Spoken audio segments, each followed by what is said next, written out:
Hello and welcome to the channel जब study.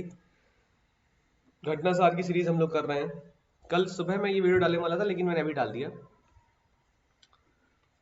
मेरी classes regular नहीं हो पा रही। शाम को आज क्लास होगी 8 PM, जो टाइमिंग हमारा है 8 बजे शाम को, जो टाइमिंग है उसी टाइम में क्लास होगी हम लोग की।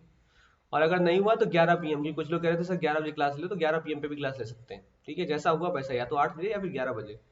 मुझे लगता है 11 बजे ज़्यादा अच्छा है क्योंकि लोग संख्या में थोड़े ज़्यादा रहते हैं। 11 बजे तक लोग बड़ा सुकून में चल रहे होते हैं। देखते हैं क्या हो सकता है शाम को। सुबह आर में बिल्कुल निश्चिंत रह के पढ़िए। अगस्त से पहले पहले मैं सिलेबस को वाइंड अप कर चुका हूँ, तो निश्चिंत होकर पढ़िए। टेंशन मत लीजिए कि सर क्लास नहीं हो जाएंगी क्लास सही से हो जाएंगी। अभी क्या हो रहा है कि मुझे कई जगह भागना पड़ रहा है। पिछले 6-7 दिन से मैं कंटिन्यूसली भाग रहा हूँ, तो मुझे टाइम एज सच मिल नहीं पा रहा है। तो यूपीपीसीएस 2021 और आरओ 2021 एक्सक्लूसिव है ये। घटनासार की सीरीज हम लोग चला रहे हैं, ये है तीसरे नंबर भाग। जितना भी घटनासार का मोस्ट इम्पॉर्टेंट खेलकूद है वो मैंने इस भाग 3 में कंप्लीट किया है। मैंने बताया आपको घटनासार सीरीज के 10 भाग मैं दूंगा, अभी तक मैं 2 दे चुका हूँ, ये तीसरा है। प्लेलिस्ट में जाकर आप घटनासार के 2 भाग देख सकते हैं। इसका फायदा ये होगा कि जो अभी तक आप एक्चुअली में पढ़ रहे हैं वो किताब में किताबी भाषा को देख रहे हैं, मैं उस करंट को थोड़ा एलोबरेट कर दे रहा हूँ और डायग्राम वायग्राम लगा दे रहा हूँ, ताकि आपको आपके दिमाग में आसानी से वो चीज़ें चली जाएं। ठीक। घटनासार यूपीपीसीएस 2021 के लिए और आर ओ 2021 के लिए बहुत इंपॉर्टेंट है। ऐसे ही मैं एक परीक्षा मंथन सीरीज चलाऊंगा। इस परीक्षा मंथन सीरीज को भी मैं ऐसे ही खत्म करूंगा, जो परीक्षा मंथन में करंट अफेयर है। 2 करंट अफेयर मैं आपको तैयार कराऊंगा। सपोर्ट बस इतना चाहिए कि जितना ज़्यादा हो सके उसको शेयर करिए, जितना ज़्यादा हो सके लाइक करिए, देखिए, पूरा देखिए, क्योंकि आपको पूरा देखने में फ़ायदा होगा, आधे अधूरे में फ़ायदा नहीं होने वाला। जितना लोगों तक पहुंचेगा उतना लोग इस चीज़ को पसंद कर पाएंगे। ठीक। इसके अलावा अन्य वीडियो, मॉडर्न हिस्ट्री कंप्लीट हो चुकी है, इंडियन पॉलिटी कंप्लीट हो चुकी है। मॉडर्न हिस्ट्री का 3 घंटे का लगातार वीडियो पड़ा हुआ है, उसको देखिए, उसको फ़ायदा करेगा। तो आपको बेसिकली देखना है, वो भी आप नहीं कर पा रहे हैं, उससे आपको ही फायदा होने वाला है, तो ये फिर आपको ही घाटा है, इसमें मेरा कुछ नहीं जाता। 28 फरवरी से यूपीपीसीएस अपर 2021 का टेस्ट सीरीज स्टार्ट हो चुका है, जिसमें अब तक 3 टेस्ट हो चुके हैं। ठीक। सबसे पहला हुआ था पॉलिटी, फिर हुआ था हिस्ट्री, फिर हुआ था इन्वायरमेंट। आप टेस्ट को देखिए, जैव स्टडी के टेलीग्राम ग्रुप पे टेस्ट पड़ा हुआ है। मैं दावा करता हूँ आप क्वेश्चन उसमें से, मतलब अगर आपकी इन्वायरमेंट आपने सही से नहीं पढ़ी है, कॉन्सेप्चुअली आप क्लियर नहीं है, एनालिसिस अगर आपकी अच्छी नहीं है, तो आप नहीं कर पाएंगे। जो हो सकता है कोई धुरंधर बैठा होकर नहीं मैं तो कर दूंगा, तो आप जैव स्टडी टेलीग्राम ग्रुप पे जुड़िए, पेपर वहाँ पे पड़ा हुआ है, आप देख सकते हैं। इसके अलावा 6 sectional test, 6 full length test और 4 करंट अफेयर, ये हमारे 16 टेस्ट की टेस्ट सीरीज है यूपीपीसी 2021 के लिए, जो चल रही है। इसमें इनरोल होने के लिए आप डिस्क्रिप्शन बॉक्स में दिए हुए नंबर पर संपर्क कर सकते हैं। इसके साथ ही 6396743810, इस पर भी आप मुझसे जानकारी ले सकते हैं। टेस्ट सीरीज करने का फायदा यही है कि हम अन्य संस्थानों की तरह आपको फूहड़ चाल, मतलब जो कहते हैं भेड़ चाल, नहीं चला रहे हैं। बहुत चीज़ों को वो बहुत ही कॉन्साइज वे में, content wise to the point test series है। एक क्वेश्चन अगर आप अटेम्प्ट कर रहे हैं तो आप उसके साथ कम से कम 2 से 3 फैक्ट लेकर जाएंगे, 2 से 3 चीज़ें आप नई सीख के जा रहे होंगे। यही टेस्ट सीरीज की खासियत है जेहो स्टडी की। पिछले साल भी हमने ऐसे ही किया था, उसके पिछले साल भी हमने ऐसे ही किया था, रिजल्ट बहुत अच्छा रहा। तो इसलिए आप जुड़ना चाहते हैं तो डिस्क्रिप्शन बॉक्स के दिए हुए नंबर पर संपर्क कर सकते हैं। ठीक। तो ये घटनासार सीरीज के अंतर्गत 20 करंट अफेयर है। खेलकूद स्पेशल, खेलकूद स्पेशल इसको मैंने रखा है नाम इसका। पहला, hero Indian women's league football tournament के 2020-21 सत्र की मेजबानी ओडिशा करेगा। ठीक है, तो हीरो इंडियन वीमेंस लीग इसके फुटबॉल टूर्नामेंट की मेजबानी उड़ीसा करेगा। अखिल भारतीय फुटबॉल महासंघ ने इसकी पुष्टि करी है कि होने वाले हीरो इंडियन वीमेंस लीग 2020-21 सत्र की मेजबानी उड़ीसा के द्वारा की जाएगी। ठीक। नंबर 2, भारत के राष्ट्रपति रामनाथ कोविंद ने 24 फरवरी 2021 को गुजरात के मोटेरा में दुनिया के सबसे बड़े स्टेडियम का उद्घाटन किया। ये आपको फोटो दिखाई दे रही है। मोटेरा स्टेडियम का नाम बदलकर अब नरेंद्र मोदी स्टेडियम कर दिया गया। यह स्टेडियम मेलबर्न क्रिकेट ग्राउंड को पछाड़कर दुनिया का सबसे बड़ा स्टेडियम बन गया है। भारत और इंग्लैंड के बीच 24 फरवरी को होने वाले पिंक बॉल टेस्ट मैच की मेजबानी करके यह स्टेडियम इतिहास बनाने जा रहा है। मतलब 24 फरवरी को टेस्ट हो चुका है। ठीक। खेलो इंडिया विंटर गेम्स का दूसरा संस्करण 26 फरवरी 2021 को जम्मू कश्मीर के गुलमर्ग में शुरू हुआ। तो खेलो इंडिया विंटर गेम्स का दूसरा संस्करण कहाँ पर हुआ? जम्मू कश्मीर के गुलमर्ग में। ठीक है, सोनमर्ग और गुलमर्ग, ये 2 प्लेसेस हैं जहाँ पर आप लोग घूमने जाते हैं, सोनमर्ग और गुलमर्ग में। यह 5 दिवसीय आयोजन है और इसका समापन 2 मार्च 2021 को हो चुका है। ठीक, हो गया है। तो ये आपको दिख रहा है प्राइम मिनिस्टर मोदी जी की शकल आपको दिखाई दे रही है। ये है खेलो इंडिया विंटर गेम जो जम्मू कश्मीर में शुरू हुए। ठीक, 16.25 करोड़ में बिकने वाले सबसे महंगे खिलाड़ी क्रिस मॉरिस, दक्षिण अफ्रीका। राजस्थान रॉयल ने इनको 16.25 करोड़ में खरीदा। तो क्रिस मॉरिस दक्षिण अफ्रीका टीम से बिलोंग करते हैं। इसके अलावा आईपीएल नीलामी 2021 के में सबसे महंगे अनकैप्ड कोई अंतरराष्ट्रीय मैच खेले बिना भारतीय खिलाड़ी कौन बने, इनका नाम है कृष्णप्पा गौतम। ये देखिए इनका ये फोटो आपको दिख रही है, कृष्णप्पा गौतम। ठीक, कोई अंतरराष्ट्रीय मैच नहीं खेला, उसके बाद भी ये भारतीय खिलाड़ी हैं जो सबसे महंगे अनकैप्ड खिलाड़ी बन गए। इसका मतलब इन्होंने कोई अंतरराष्ट्रीय मैच नहीं खेला, इसके बाद ही सबसे महंगे बिके हैं। इनका नाम है कृष्णप्पा गौतम। ये कौन है, क्रिस मॉरिस। कहाँ के हैं, अफ्रीका, मतलब अफ्रीका टीम से बिलोंग करते हैं। 16.25 करोड़ में इनको राजस्थान रॉयल ने खरीदा। भारतीय निशानेबाजी दल ने कुवैत शूटिंग फेडरेशन द्वारा आयोजित पहली एशियाई ऑनलाइन शूटिंग चैंपियनशिप की पदक तालिका में टॉप किया। इस 24 सदस्यीय भारतीय शूटिंग दल ने कुल 11 पदक जीते हैं, जिसमें 4 स्वर्ण पदक हैं, 2 रजत और 5 कांस्य पदक शामिल हैं। इस प्रतियोगिता में 22 एशियाई देशों के 274 निशानेबाजों ने हिस्सा लिया। तो first Asian online shooting championship ये किसके द्वारा हुई है, shooting federation, Kuwait shooting federation के द्वारा आयोजित कराई गई, जिसमें 24 सदस्यीय भारतीय शूटिंग दल ने कुल 11 पदक जीते हैं। ठीक, जिसमें 4 स्वर्ण है, 2 रजत है और 5 कांस्य है। तो कहां पर हुई है पहली first Asian online shooting championship, ये कुवैत। ठीक, भारतीय क्रिकेट कंट्रोल बोर्ड के मतलब ऑनलाइन हुई है, कुवैत फेडरेशन के द्वारा इसको ऑर्गेनाइज कराया गया, दिमाग मत लगा लेना अपना। भारतीय क्रिकेट कंट्रोल बोर्ड के पदस्थ सचिव जय शाह को एशियाई क्रिकेट परिषद के नए अध्यक्ष के रूप में नियुक्त किया गया। तो भारतीय क्रिकेट कंट्रोल बोर्ड के पदस्थ सचिव जय शाह, इनका अमित शाह के साथ संबंध है। क्या संबंध है आप ढूंढिए, कौन है, बेटे हैं कौन है, को एशियाई क्रिकेट परिषद के नए अध्यक्ष के रूप में नियुक्त किया गया। तो बताइए एशियाई क्रिकेट परिषद के नए अध्यक्ष बना दिए गए, इनका नाम है जय शाह। वह पद पर नियुक्त किए जाने वाले अब तक के सबसे कम आयु के व्यक्ति हैं। वह बांग्लादेश क्रिकेट बोर्ड के अध्यक्ष नजमुल हुसैन की जगह लेंगे, जो एसीसी के पूर्व अध्यक्ष थे। सबसे यंगेस्ट हैं ये जय शाह, जो कि एशियाई क्रिकेट परिषद के नए अध्यक्ष बने। The Ministry of Sports has announced that Haryana is going to host the 4th edition of the Khelo India Games in 2021.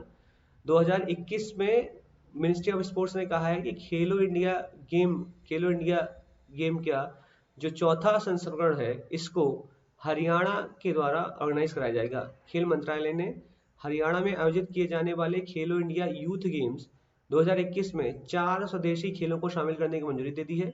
ये जो खेलो इंडिया यूथ गेम 2021 के होने वाले हरियाणा में, इसमें 4 गेमों को शामिल किया गया। कौन, ये 4 नए खेल हैं, गटका, कलारी पयट्टू, थांगटा और मल्लखंबा। तो ये याद रखिएगा कि कलारी पयट्टू की उत्पत्ति केरल से हुई है, मल्लखंबा का आयोजन मध्य प्रदेश और महाराष्ट्र में किया जाता है, गटका पंजाब से निकला खेल है, यह निहंग सिख योद्धाओं की पारंपरिक युद्ध शैली है, और थांगटा एक मणिपुर की मार्शल आर्ट है। ठीक, ये दो शक्ल आपको दिखाई दे रही हैं, जिसमें एक ये है और दूसरे ये हैं।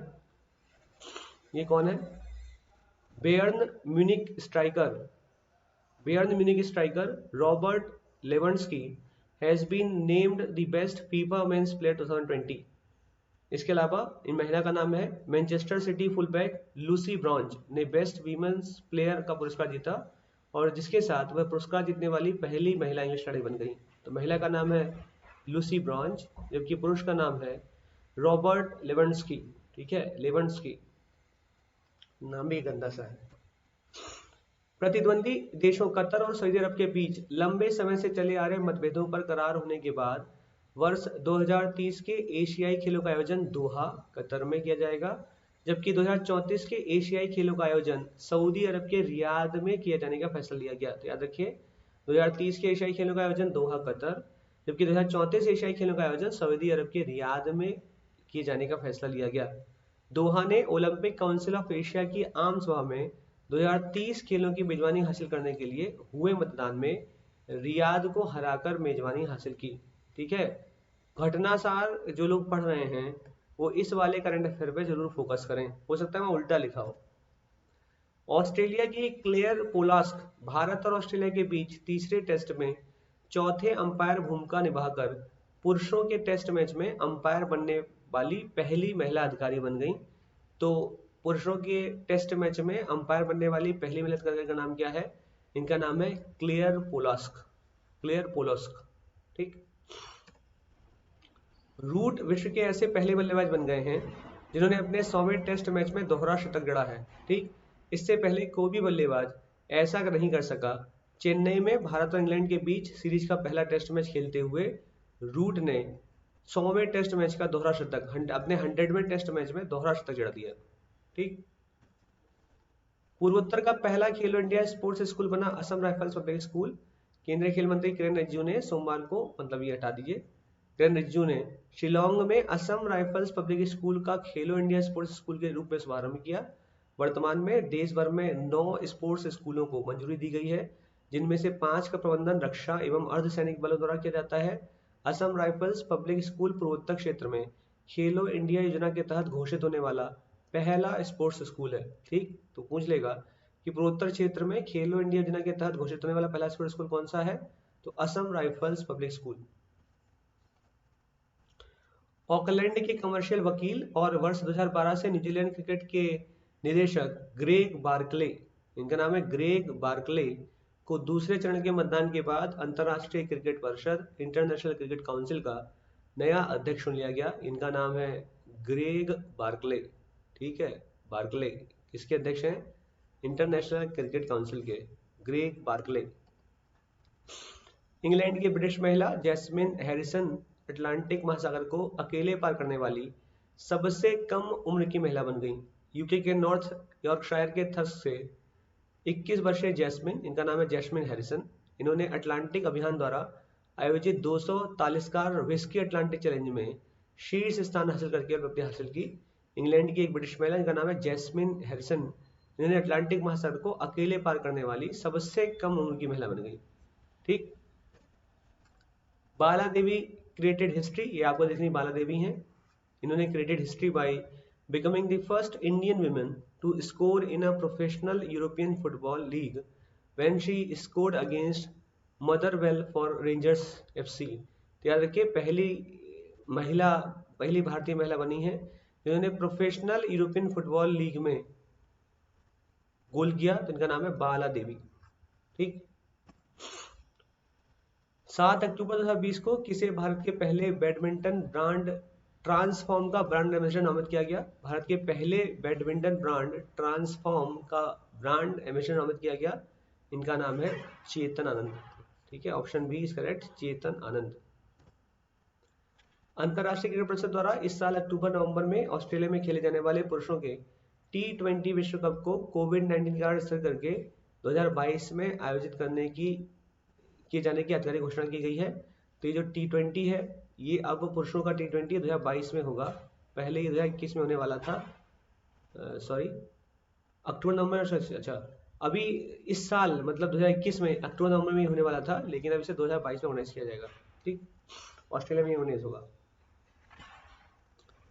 टेनिस में जापान की नाओमी ओसाका ने 20 फरवरी 2021 को ऑस्ट्रेलियन ओपन फाइनल 2021 के महिला एकल गेम में अमेरिकी जेनिफर ब्रेडी को हराकर अपना चौथा ग्रैंड स्लैम खिताब जीता। तो टेनिस में जापान की नाओमी ओसाका ने ऑस्ट्रेलियन ओपन, तो ऑस्ट्रेलियन ओपन के फाइनल में जो महिला जीती उनका नाम है जापान की नाओमी ओसाका। जबकि पुरुष के एकल फाइनल में नोवाक जोकोविच ने अपने नॉर्वे ऑस्ट्रेलिया ओपन क्राउन और डेनियल मेदवेदेव को हराकर कुल मिलाकर 18वें मेजर ग्रैंड स्लैम का खिताब जीता। तो महिलाओं में कौन होती है? नाओमी ओसाका जापान की हैं। पुरुषों में जीते हैं नोवाक जोकोविच। खेलो इंडिया यूनिवर्सिटी गेम्स 2021 का दूसरा संस्करण कर्नाटक में आयोजित होने वाला है। ठीक, यह घोषणा कर्नाटक के मुख्यमंत्री BS येदियुरप्पा के द्वारा की गई। तो खेलो इंडिया यूनिवर्सिटी गेम्स का दूसरा संस्करण कहाँ स्टार्ट होने वाला है? कर्नाटक में, कर्नाटक। अच्छा, ये बस अभी फिलहाल आपको इतना ही पढ़ना है। खेल कूद के घटना सार के सीरीज में ये मेरे ख्याल से 15-16 होंगे करंट अफेयर जो आपको जानने हैं। बाकी एक और खेल कूद का मैं भाग बनाऊंगा जिसमें मैं इसके अलावा जो खेल कूद के इंपॉर्टेंट है अभी फिलहाल अभी तक के जो आपको जानने हैं वो मैं कंप्लीट करूंगा। ठीक, तो शाम को मिलते हैं या तो 8 बजे 8 PM या फिर 11 PM 11 PM। आज शाम को जो हम लोग पढ़ रहे हैं जैव विविधता, उसी को आगे पढ़ेंगे। ठीक, जैव विविधता को ही पढ़ना है, और जैव विविधता का भाग आखिरी होगा ये। जो थोड़ी बहुत कन्वेंशन है वो मैं आपको बता दूंगा, और जो थोड़े बहुत पॉइंट है जो आपको जानने चाहिए वही बता दूंगा। आज आपकी जैव विविधता खत्म हो जाएगी, और जैव विविधता के खत्म होने के साथ ही गैर परंपरागत, परंपरागत जो इकोसिस्टम है हमारा, मतलब परंपरागत जो पर्यावरण है वो खत्म। अब हम गैर परंपरागत पे कूदेंगे, जहां पर हम लोग ग्रीन हाउस गैस, इन सब की चर्चा, और साथ में कौन कौन सी कन्वेंशन इंपॉर्टेंट हुई उनकी चर्चा करेंगे। ठीक है, तो पढ़ते रहिए। Thank you so much. जय हिंद, जय भारत।